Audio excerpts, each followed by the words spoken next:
Aquí comienza Testigo de Encargo, el podcast de Basqueló Abogados. Un espacio hecho por abogados para todas aquellas personas que quieran conocer el mundo que les rodea a través del derecho. Saludos a nuestra audiencia. Comenzamos otro programa de este podcast que hoy os va a intentar explicar un tema del que se ha hablado mucho en estos últimos años, las reclamaciones relacionadas con las cláusulas abusivas de hipotecas. Hace unos meses, en nuestro episodio número 2, os contábamos que antes de pedir una hipoteca, pues había que leer bien las cláusulas y entender su contenido para que no nos colaran ningún gol.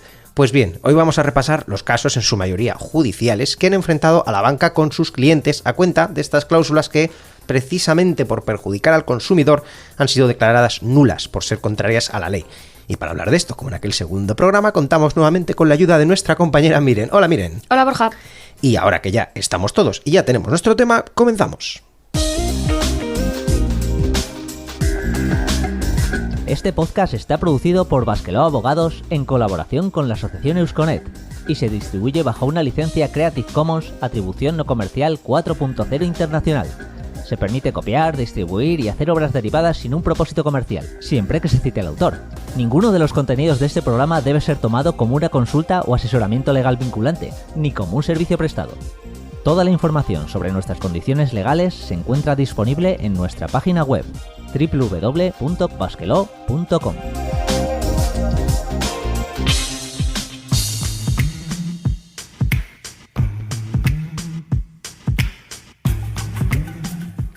Pues nada, abrimos la primera parte de este podcast que ya conocéis, que es el glosario, donde hacemos pues unas pequeñas definiciones, introducimos los conceptos que vamos a manejar durante este programa y que vienen hoy de la mano de nuestra compañera Miren.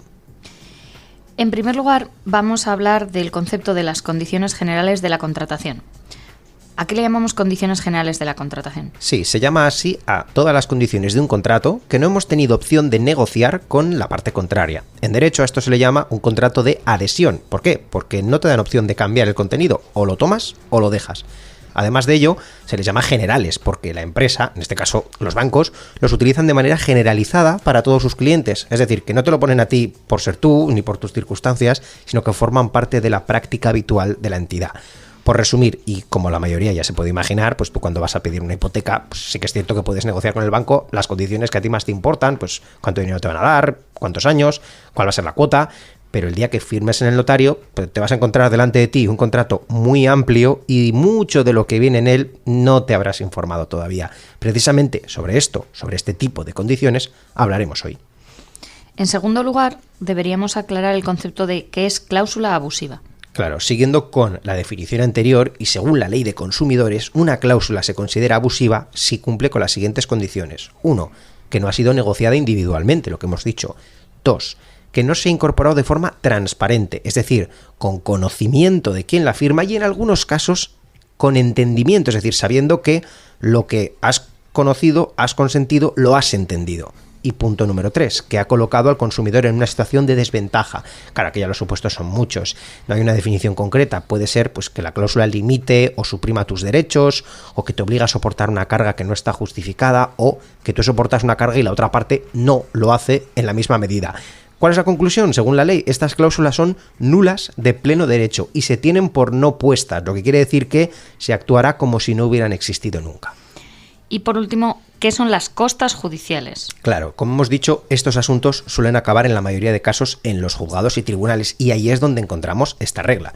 Lo primero, las costas son lo que a cada parte que ha ido al juicio le ha costado económicamente el proceso. Abogado, procurador, sus honorarios que hemos tenido que pagar, o lo de informes de peritos especialistas, indemnizaciones a testigos, anuncios a publicar en boletines oficiales o tasas. Todo lo que nos hemos gastado en definitiva en el juicio se lo podemos pedir a la otra parte si finalmente ganamos.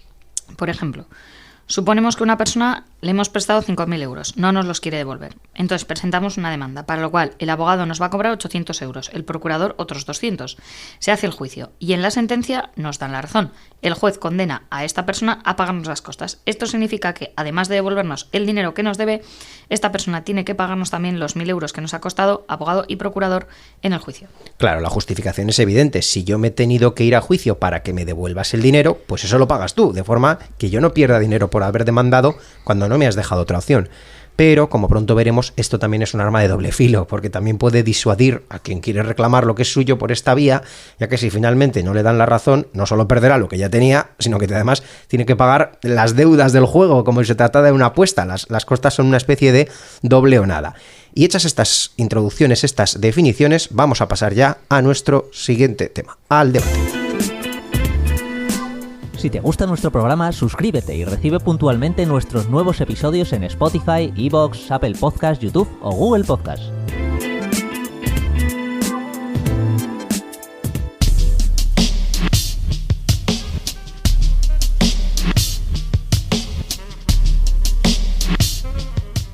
Comenzamos ya nuestra sección de debate, hoy hablando de hipotecas y cláusulas abusivas.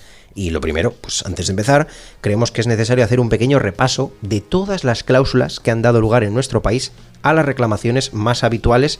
Empezando pues, Miren, cuéntanos, ¿cuál es la primera de ellas? La primera de la que debemos hablar fue la cláusula suelo. Como se suele decir, con ella empezó todo. La cláusula fue declarada nula por el Tribunal Supremo el 9 de mayo de 2013.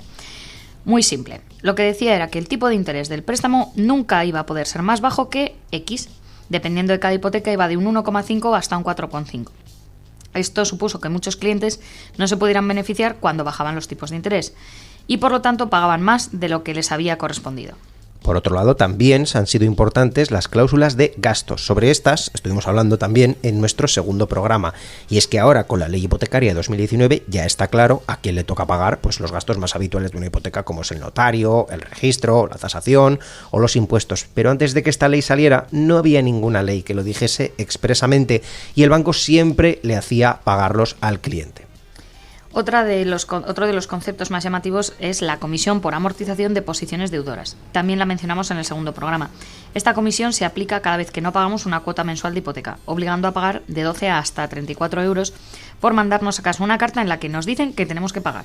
Otra cláusula que también se encontraba en muchas hipotecas era la cláusula de vencimiento anticipado. Esta cláusula ha ido evolucionando con los años para que al principio los bancos establecían que con dejar de pagar una cuota ya era suficiente para que nos puedan pedir toda la cantidad, como no la puedes pagar te embargamos y en consecuencia ya te subastan la vivienda. Pero aquí sí, la ley ha ido con los años evolucionando para decir que tenían que pasar más meses, no solo uno, hasta llegar a la situación actual que, como digo, estuvimos comentando en el programa número 2 y donde pueden darse hasta 12 meses de margen para llegar a cabo este vencimiento. Sobre la cláusula multidivisa, aunque más que una cláusula, este era el caso de préstamos que eran radicalmente distintos. Pedías el préstamo, pero no en euros, sino en otra moneda, por ejemplo en yenes japoneses. Y si no tenías un conocimiento avanzado de inversión, podías acabar ahogándote en los pagos. Si la moneda valor subía respecto al euro, si la moneda de referencia subía, haciendo que tu cuota, evidentemente, también subiera. También tenemos por otro lado la comisión de apertura. Esta comisión se cobra pues por los gastos de gestión, tramitación que el banco tiene que afrontar para que se conceda la hipoteca. Cuando vas allí, presentas el papeleo, analizan la solvencia, tal. Y si bien en un primer momento fue considerada nula, los juzgados acabaron diciendo que en muchos casos sí que puede estar justificada. Sobre la cláusula IRPH. El IRPH es una referencia que sirve para calcular el tipo de interés, como el Euribor, que es el que más se usa en España. Esta referencia es la que usaba el banco para saber cuál va a ser el tipo de interés que nos va a tocar a pagar si tenemos el préstamo a interés variable. Esta es ahora mismo la mayor batalla judicial del momento, porque aunque el Tribunal de la Unión Europea se ha pronunciado a favor de la nulidad, nuestro Tribunal Supremo se resiste a hacer lo mismo. Y también vamos a hablar de intereses de demora. Cuando dejamos de pagar una cuota, hemos dicho que el banco nos manda una carta y también tiene derecho a reclamarnos unos intereses más altos que los habituales. El problema es que hace años se ponía un interés excesivo, del 15, el 20, incluso el 25%, y eso, al igual que con el vencimiento anticipado, se ha ido moderando.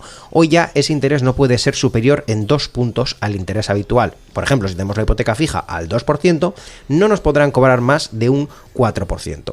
Pues bien, estas son las que hemos comentado, las cláusulas más habituales a la hora de reclamar un préstamo hipotecario. Pero por otro lado tenemos que comentar cuál es el proceso. En primer lugar, el proceso que tendríamos que seguir si queremos reclamar a una entidad financiera es presentar una reclamación como tal, por escrito, lo normal, ante el servicio de atención al cliente. Es decir, mediante un escrito sellado, mediante una carta, una reclamación oficial, les diremos qué cláusulas consideramos que son abusivas de todo este listado, vamos a tener que analizar nuestra escritura para ver si algo de lo que hemos mencionado está allí y en función de eso veremos si el banco nos responde o nos indica si tenemos algo de razón, si está de acuerdo con nosotros. Miren, ¿qué pasará si el banco no está de acuerdo con lo que vamos a hacer? ¿Qué remedio nos deja el banco si no nos da la razón en esa reclamación extrajudicial? Pues que evidentemente tendremos que ir a la vía judicial, porque ya no nos queda más camino de negociación con el banco. Claro, efectivamente. Entonces, tendremos que presentar una demanda ante unos juzgados que además con el tiempo se han ido especializando, más que nada porque ha habido un aluvión de demandas. Se han presentado un montón y eso obligó al gobierno, a las administraciones, a crear unos juzgados especializados en cláusulas abusivas que están recogiendo todas las demandas de este tipo y que en algunos casos incluso no dan abasto, han tenido que crear otros juzgados paralelos para que les hagan el trabajo. El caso es que con el tiempo estos procedimientos salen adelante y las sentencias definitivamente acaban en muchos casos, diríase que en la mayoría de los casos, dando la razón a los consumidores u obligando a devolver las cantidades. Pero claro, la problemática no se termina ahí. En muchos casos el consumidor tiene que esperar unos cuantos años a que se pase el proceso. También en algunos casos el banco decide recurrir, se pasa un poco más de tiempo. Es decir, se acaban ganando, sí, pero hace falta un tiempo para que se consiga. Y como ya hemos dicho al principio, también está el tema de las costas. Las costas, como ya hemos dicho, es una cantidad que obligan a...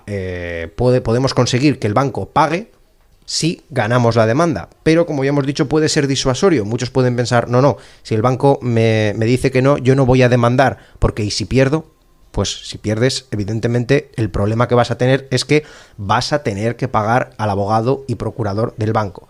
Y muchas personas dicen, pues mira, no me voy a arriesgar a eso. Pues nada, hasta aquí terminamos nuestra sección de debate y vamos al consultorio legal. Si quieres participar en Testigo de Encargo, escríbenos a nuestro correo electrónico info@basquelog.com. También puedes contactar con nosotros en Facebook o en Twitter. Somos @basquelog.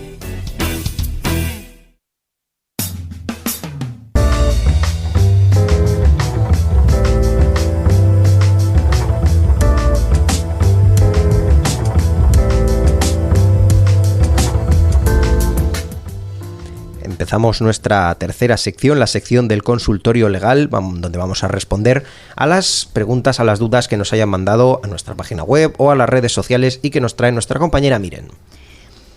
La primera de las cuestiones. Hace tiempo que terminé de pagar mi hipoteca. ¿Puedo reclamar todavía? Sí, la respuesta es que sí, puesto que se ha hablado mucho de la prescripción de estas reclamaciones. Hay un plazo para reclamar.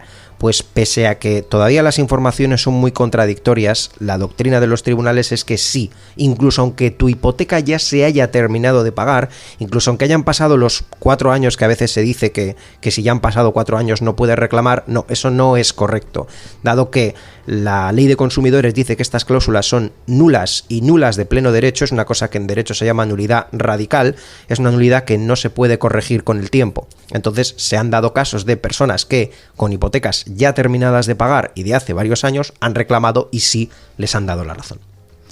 Nos pregunta otra oyente, ¿qué pasa si he firmado un acuerdo con el banco para no reclamar?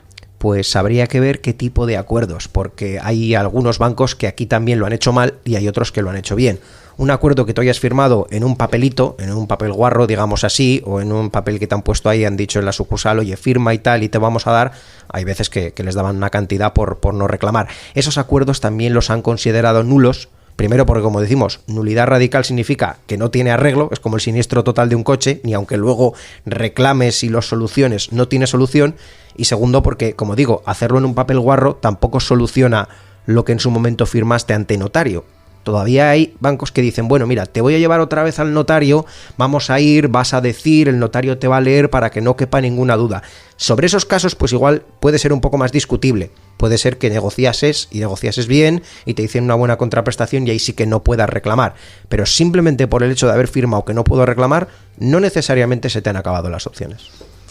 Y por último, nos preguntan, ¿y cuánto dinero se puede recuperar en una reclamación de cláusulas abusivas? Pues depende de las cláusulas, hay que decir. En las cláusulas suelo, aproximadamente lo que se haya pagado de más como consecuencia de su aplicación, y depende del año, del momento, del tipo de interés que te hubiesen puesto, pues puede ir desde los 4.000, 5.000, 6.000 euros. Es un poco más difícil de cuantificar. En las hipotecas multidivisa puede ser un montón de dinero, ya que, como digo, depende de en qué divisa estuviesen, pues las diferencias pueden ser realmente abismales. Y las más habituales, las que todo el mundo tiene, que son las de gastos, normalmente entre notario, gestoría, registro y tal, se solían pagar aproximadamente unos 600 a 800 euros, quizá con los intereses de demora se pueda llegar a 1.000. Este es el mayor problema de estas reclamaciones, que hay gente que dice, pues este dinero no me saca de pobre, no me compensa, lo que decíamos antes con lo de las tasas, no me compensa ir a juicio por ganar esto. Pues efectivamente esa puede ser la argumentación de más de una persona. Pues nada, y en vuestro caso, si no habéis preguntado, si todavía os estáis preguntando cosas, os recordamos que nos podéis hacer llegar vuestras dudas, preguntas, utilizando nuestro email, nuestro formulario web o escribiendo a nuestras redes sociales.